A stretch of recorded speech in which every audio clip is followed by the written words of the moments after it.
Alright, so I just finished watching the Amazing Digital Circus episode 2. I know, very early. Nobody has ever seen it. It is brand new. Yes, of course, I've watched it. There's a new episode, I think one of the last ones I think I saw. But I'm very late, so of course I'm watching it now, just giving my opinions on the episode 2. And of course, it was very entertaining in my opinion, from seeing the first episode to a little bit more, seeing the change in everything. At first I thought this was actually true, what happened to what I think one of the main characters, Pomni, that where she was just abstracting after the first time seeing everything. Wouldn't be shocking honestly, but it was kind of cool seeing this shot, how everybody had shadows and they were just saying how it doesn't matter that she abstracted. That was a little bit on the crazy side first seeing that, but it was kind of cool seeing that shot, that all the silhouettes and everything. And we also do see how she's trying to adapt to everything, and everything a little bit wild, and they at least try to help her somewhat. We also do see how Kane put his adventures called the Candy Cane Bandits, or Get Them or whatever. And we also do see Canada maple syrup.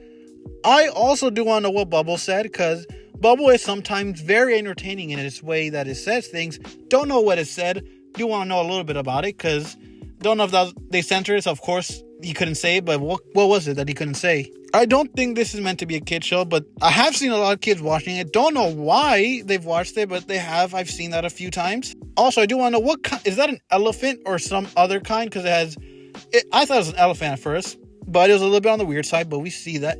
I think it's an elephant. Also, Kane said that the AIs got better, or they're smarter or something like that. Why does he want them to worship him as a god? That is a little bit too much of brain. He probably has too much of a huge ego to think that he is God to the NPCs. Well, is he? I think technically, I'm not sure, but seeing yourself as a god because you created them, a little bit on the crazy side. That's a little bit thing that I saw. Why does he want everybody to see him as a god when he's not really a god? In a sense, practically, yes. We also see how the bandits aren't technically bandits. They just want to help get where they live to get the syrup back as they need it, especially the one in the main one. I forgot. Is it Gumigo? I think he just wants to get it to his mom. Also, the Australian accent, kind of shocking the first time. Didn't know that they had that, but cool.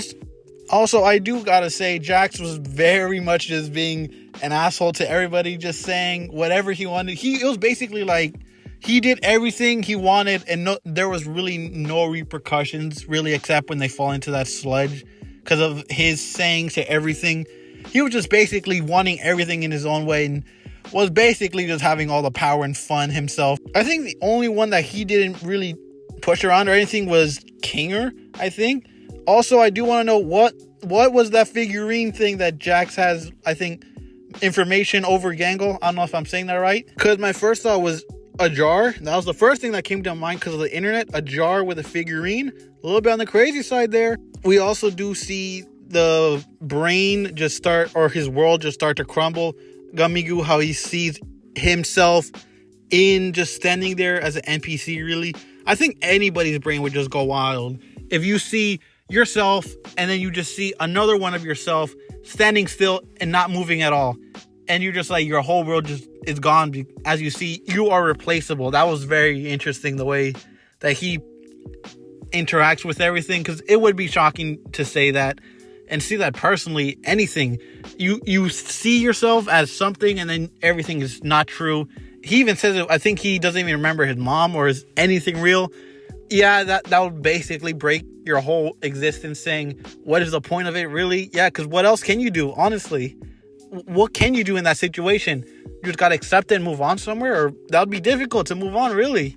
Also, we do see how, that was a funny line for me, the Reaper winked at me. He saw something, because he got launched out of the map, I think. I do gotta say, what made Kinger, actually someone, smart, or not smart, just, he actually had, he said he remembered something in his brain.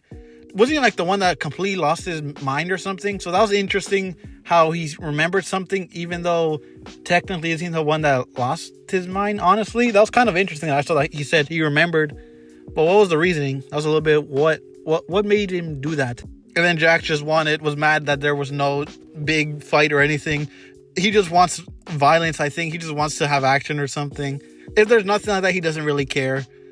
It was a little bit on like, yeah, it was like, okay, this one was mostly more on the psychological thing. I think how I seen it, I could be completely wrong, but I saw it how his world got destroyed and everything, and he had to find something else to grapple towards. This one was also very sad at the end. Gumigu, where he accepted everything, and he wanted his friends and everything to move on. He wanted to find himself and everything. And then he went to the circus, and then Kane was the one that said, oh, NPC got through, just disintegrated into confetti. That was a little bit on the wild side. Yeah, he tried his best, and then everything he tried just disappeared. That was wow. That was very shocking how he had nothing. He couldn't do nothing against Kane, really. That was wow. And also, it was kind of cool to see how all the characters had a funeral for Kafumo. How they didn't really know him, but they knew the character. Or the thing was, I think it was Jester or a clown. But it was kind of cool how everybody showed how they all care for each other, even though they're in that circus just world, and they all just care and give their own thoughts. Jax also wasn't there. That was the thing, that he didn't show no emotion. He just left after that. That was kind of like, okay, wasn't he also his friend? So I was like, okay, was there a reason for that he didn't want to show up or anything? That was just my opinion on that. That could be something. And those were some of my thoughts on second episode of The Amazing Digital Circus. Was a lot more like heavy on like emotional, trying to have things like that than the first one. I get it, first one you want to introduce everybody and like that. This one also was a little bit good, in my opinion. I liked it. There's an 8th one that just came out a few days ago. I don't know how many episodes there is, but hopefully it's a lot and it doesn't end soon, that I'm very late and everything and I'll get spoiled. But that's just my thoughts. Very good in my opinion. On to the episode 3.